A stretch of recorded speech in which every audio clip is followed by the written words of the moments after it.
Welcome to serial किस्सा YouTube channel.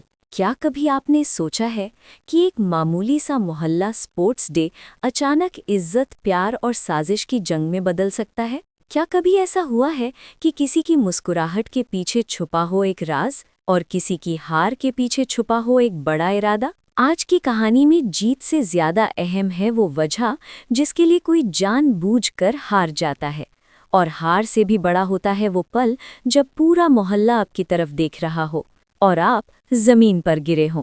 मोहल्ले में आज स्पोर्ट्स डे का माहौल था। बच्चे, बूढ़े, औरतें, सबके चेहरे पर उत्साह था। रंग बिरंगे गुब्बारे, सीटी की आवाज़ें, हंसी मजाक। लेकिन इस खुशी के पीछे कुछ दिल ऐसे भी थे जो अपनी अपनी लड़ाई लड़ रहे थे। मैदान के बीचों बीच आर्य खड़े थे, आत्मविश्वास से भरे, फिट और हर गेम में आगे। दूसरी तरफ थे गोपाल जी, थोड़े उम्र दराज मगर जोश में किसी से कम नहीं। पहली रेस थी नींबू चम्मच रेस। सब हंस रहे थे, कोई नींबू गिरा रहा था, कोई संतुलन खो रहा था। फिर आई बकेट रेस, पानी से भरी बाल्टी लेकर दौड़ना था। एक एक करके सब आउट होते गए। आखिर में बचे सिर्फ दो लोग, आर्य और गोपाल जी। पूरा मोहल्ला सांस रोके खड़ा था। अनु और पुष्पा जोर जोर से आर्य को चीयर कर रही थी। आर्य सर की आवाज गूंज रही थी। आखिरी बॉल डालनी थी, बस एक कदम और जीत आर्य की होती। लेकिन तभी कुछ ऐसा हुआ जिसने सबको हैरान कर दिया। दौड़ते दौड़ते आर्य के हाथ से बॉल फिसल गई।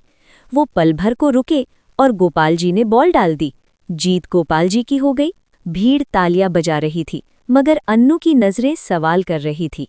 पुष्पा धीरे से बोली, तुम्हें नहीं लगता आर्य सर जानबूझकर हारे हैं? अन्नू ने माँ की तरफ देखा।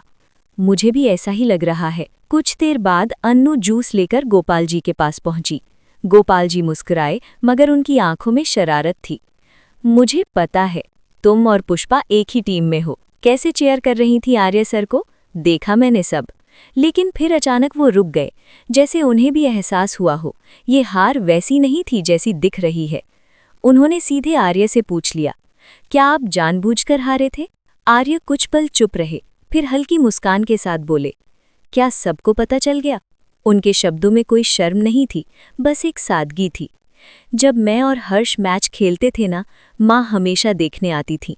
चाहे मैं जीतूं या हर्ष, माँ को बराबर खुशी होती थी, क्योंकि मेडल एक ही घर में आते थे। गोपाल जी ने कहा, तो इसमें क्या हुआ? आर्य ने उनकी आंखों में देखते हुए कहा, अब चाहे मैं जीतूं या आप, मेडल तो एक ही घर में आएंगे ना। अन्नू की शादी के बाद हमारा घर एक ही होगा। और फिर हंसते हुए बोले, मैं तो शादी के बाद घर जवाई बनने को भी तैयार हूँ। ये सुनकर गोपाल जी चौंक गए। अन्नू का चेहरा लाल हो गया। पुष्पा की आंखों में आंसू थे, खुशी के। उस एक पल में रिश्तों की दूरी जैसे थोड़ी कम हो गई। उधर पिट्ठू वाले मैच में रजनी और पुष्पा की सालों पुरानी खटास भी खत्म हो गई। खेल ने जो कर दिखाया वो शब्द नहीं कर पाए थे। दोनों ने एक दूसरे को गले लगाया। लेकिन असली तूफान अभी बाकी था। दिन का आखिरी और सबसे बड़ा मुकाबला, अखाड़ा। मिट्टी से भरा गोल मैदान। बीच में खड़े थे आर्य, मजबूत, आत्मविश्वासी। लेकिन जब उन्होंने चारों तरफ देखा तो कोई भी आगे आने को तैयार नहीं था। मोहल्ले वाले फुसफुसा रहे थे, अरे सर बहुत फिट है, हम नहीं लड़ सकते। गोपाल जी ने आवाज लगाई, कोई तो आएगा। भीड़ में सन्नाटा था, लेकिन इस सन्नाटे के पीछे एक दिमाग चल रहा था, मीरा का। मीरा, जिसकी आंखों में आर्य के लिए नफरत थी। वो जानती थी कि अगर आज आर्य जीत गए तो गोपाल शर्मा पूरी तरह से उनसे प्रभावित हो जाएंगे और शायद अन्नू की शादी की बात भी आगे बढ़ जाएगी। ये वो होने नहीं देना चाहती थी। उसने पहले से ही प्लान बना रखा था। उसने रघु को बुलाया था, अपने खास आदमी को, और उसके साथ था एक ताकतवर पहलवान, चौड़ा सीना, भारी कद और आंखों में चुनौती। मीरा ने रघु से कहा था, किसी भी कीमत पर आर्य को जीतने मत देना, उन्हें गिराना है सबके सामने। और तभी अखाड़े के बाहर से एक भारी आवाज आई, रुको। सबकी नजरें मुड़ी। रघु अंदर आया और उसके पीछे वो पहलवान। पूरा मोहल्ला दंग रह गया। ये कौन है? फुसफुसाहट बढ़ गई। आर्य ने पहलवान को देखा। एक पल के लिए उनकी आंखों में भी हैरानी थी, लेकिन फिर उन्होंने खुद को संभाला। तैयार हो? उन्होंने पूछा। पहलवान ने बिना जवाब दिए मिट्टी पर पैर पटका। मुकाबला शुरू हुआ। पहली पकड़ में ही पता चल गया कि ये आसान नहीं होगा। पहलवान की ताकत जबरदस्त थी। उसने आर्य को जोर से धक्का दिया। आर्य संभले, पलटवार किया। भीड़ चीख रही थी। अन्नू और पुष्पा की आवाज सबसे तेज थी। आर्य सर, आप कर सकते हैं। कुछ पल के लिए लगा कि आर्य बराबरी की टक्कर दे रहे हैं। उन्होंने पहलवान की कलाई पकड़ी, घुमाने की कोशिश की, लेकिन पहलवान ने झटका दिया और आर्य मिट्टी में गिर पड़े। पूरा मैदान सन्नाटे में डूब गया। मीरा के होठों पर हल्की मुस्कान थी। आर्य उठने की कोशिश कर रहे थे। पहलवान ने फिर वार किया, इस बार और जोर से। आर्य फिर गिरे। उनकी कोहनी छिल गई। माथे पर पसीना और मिट्टी मिलकर एक कहानी लिख रहे थे, हार की। गोपाल जी की आंखों में चिंता थी। अन्नू की आंखों में आंसू थे। पहलवान ने तीसरी बार पकड़ बनाई और इस बार आर्य को पूरी ताकत से पटक दिया। भीड़ से आवाज आई, बस बस। मीरा ने सोचा काम हो गया, लेकिन कहानी का हीरो यूं खत्म नहीं होता। मिट्टी में पड़े आर्य ने अन्नू की आवाज सुनी, आर्य सर उठिए। वो आवाज जैसे उनके भीतर की आग बन गई। उन्होंने धीरे धीरे मुट्ठी भींची, जमीन से उठे। आंखों में अब दर्द नहीं था, जिद थी। पहलवान फिर बढ़ा। इस बार आर्य ने उसकी चाल समझ ली।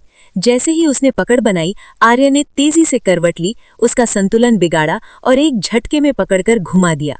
भीड़ की सांसें थम गई और अगले ही पल धड़ाम, पहलवान मिट्टी में था। पूरा मोहल्ला गूंज उठा, आर्य आर्य। मीरा के चेहरे का रंग उड़ गया। आर्य ने पहलवान को छोड़ दिया। खुद भी हाँप रहे थे, मगर खड़े थे, सीना ताने। उन्होंने गोपाल जी की तरफ देखा, जैसे कहना चाहते हो, मैं गिर सकता हूं मगर हार नहीं मानता। अन्नू दौड़ कर आई। उसकी आंखों में गर्व था। पुष्पा ने हाथ जोड़कर ऊपर देखा, जैसे दुआ कबूल हो गई हो। लेकिन असली सवाल अब भी हवा में तैर रहा था। क्या आर्य को पता चलेगा कि ये सब मीरा की साजिश थी? क्या सच सामने आएगा? और अगर आया तो रिश्तों की इस बुनियाद पर क्या असर पड़ेगा? क्योंकि कभी कभी लड़ाई सिर्फ अखाड़े में नहीं होती, असली जंग दिलों और इरादों में होती है। तो दोस्तों, आप क्या सोचते हैं? क्या आर्य को मीरा की सच्चाई पता चलनी चाहिए? क्या ये मोहल्ला अब एक हो पाएगा या नई दरारें पड़ेंगी? अगर आप चाहते हैं कि सच सामने आए, अगर आप चाहते हैं कि आर्य की जीत सिर्फ अखाड़े में नहीं, रिश्तों में भी हो, तो जुड़े रहिए हमारे साथ। हम मिलेंगे अगले एपिसोड में, जहां हर मुस्कान के पीछे छुपा राज बेनकाब होगा, हर साजिश का पर्दाफाश होगा और हर दिल का फैसला होगा। तब तक के लिए देखते रहिए सीरियल किस्सा, क्योंकि यहाँ हर सीरियल बनता है एक यादगार किस्सा।